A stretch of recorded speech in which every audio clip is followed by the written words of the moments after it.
Kembali di News Malam, pemirsa, bentrokan antara warga dan organisasi massa terjadi di sebuah lahan sengketa di Pancoran, Jakarta Selatan. Akibatnya sejumlah orang mengalami luka-luka.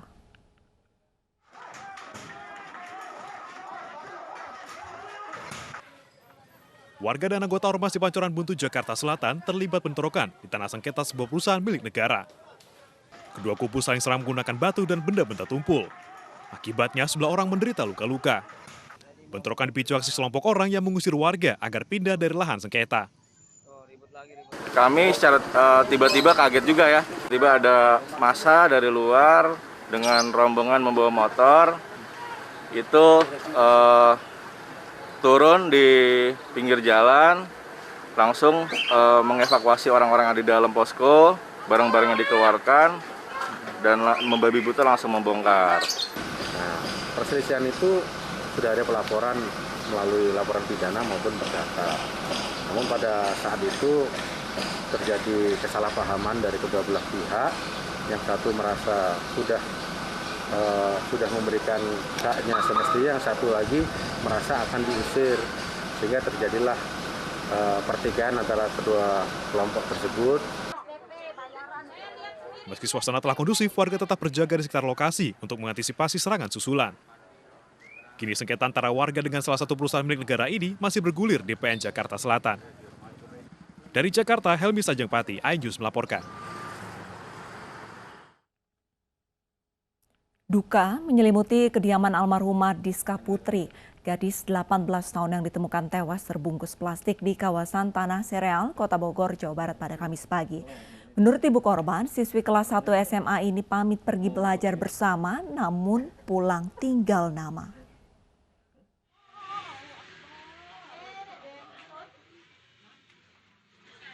Suasana duka menyelimuti kediaman almarhumah Diska Putri di Kampung Ciaruten, Cibung Bulang, Kabupaten Bogor, Jawa Barat.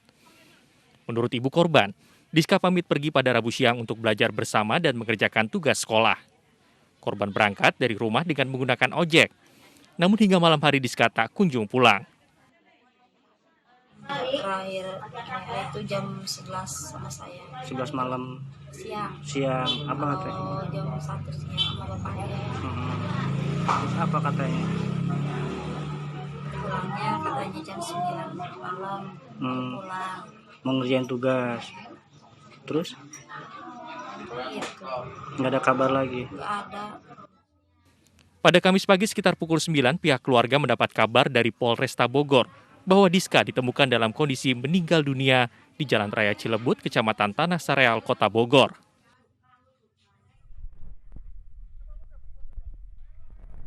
Jasad korban ditemukan tergeletak di depan gerbang toko bahan bangunan dengan kondisi kaki terikat dan dibungkus plastik hitam.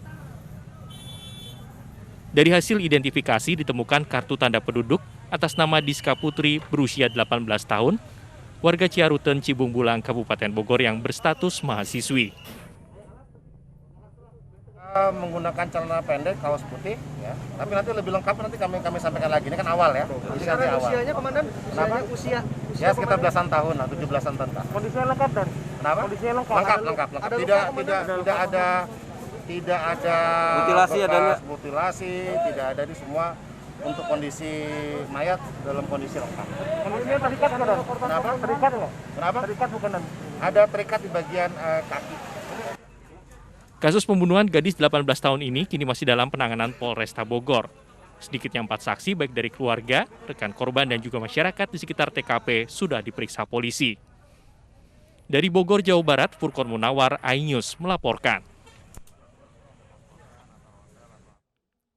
Tim Resmo Polresta Malang Kota menembak 2 pelaku pencurian sepeda motor yang melukai petugas.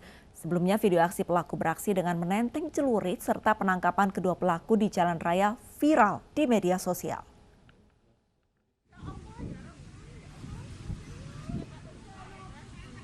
Inilah detik-detik saat 2 pelaku curanmor ditangkap Rabu sore di Jalan Raya Danau Kerinci, Sawojajar, Kota Malang. Aksi anggota Resmo Polresta Malang Kota menyergap 2 pelaku berinisial S dan W ini viral. Terlebih lagi, sebelumnya viral video aksi pencurian motor dengan menenteng celurit terekam CCTV di kawasan Jalan S. Supriyadi Sukun yang diduga adalah aksi kawanan ini. Dari penangkapan dan pengembangan, Kamis siang polisi berhasil mengamankan barang bukti sepeda motor yang mereka curi di sebuah warung di pinggir jalan di kawasan Purwodadi, Pasuruan. Sementara 2 pelaku duduk di kursi roda. Kedua kaki mereka terluka usai ditembak karena melawan petugas dengan celurit saat ditangkap. Dan ini pelaku ini melukai petugas, melukai petugas pada saat akan diamankan. Petugas terluka, makanya kita melakukan tindakan tegas.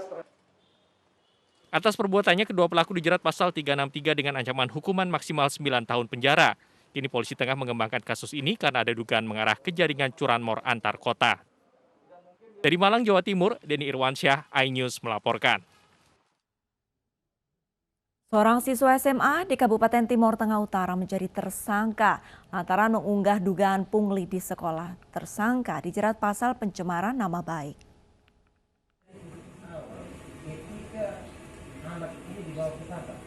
Penerapan Undang-Undang ITE kembali memakan korban. Ironisnya, kali ini undang-undang kontroversial itu menimpa seorang siswa di Kabupaten Timur Tengah Utara, Nusa Tenggara Timur. SN menjadi tersangka setelah mengunggah dugaan pungutan liar di sekolah adiknya. Tidak terima dengan unggahan itu, oknum guru melaporkan SN atas pencemaran nama baik. Menurut ibu tersangka, pungutan sebesar Rp25.000 yang menimpa anaknya sudah berlangsung sejak tahun 2017. Terkait kasus ini lebih lanjut, tim kuasa hukum yang sukarela membela tersangka ini berharap adanya langkah restoratif justice. Jadi alasannya adalah sederhana bahwa postingan ini harus dulu dibuktikan. Harus dulu dibuktikan apa betul terjadi pungli atau tidak. Kalau kemudian tidak ada pungli, maka benar postingan dia ini ada unsur pemfitnahan. Sebar berita bohong, itu boleh. Tetapi kalau kemudian bahwa benar ada pungli, maka postingan ini tidak ada unsur pemfitnahan di sana. Postingan ini tidak ada unsur pemfitnahan. Sehingga bagi kita adalah proses hukum yang harus lebih dahulu dilakukan adalah soal membuktikan apakah benar ada pungli atau tidak. Kasus ini sempat menempuh upaya damai, namun upaya yang diinisiasi oleh polisi tidak menemui titik terang. Dari Kabupaten Timur Tengah Utara, Nusa Tenggara Timur, Sefnat Besi, iNews melaporkan. Evakuasi penambang emas yang tertimbun longsor di Parigi Mutong, Sulawesi Tengah terkendala minimnya alat berat. iNews Malam akan segera kembali.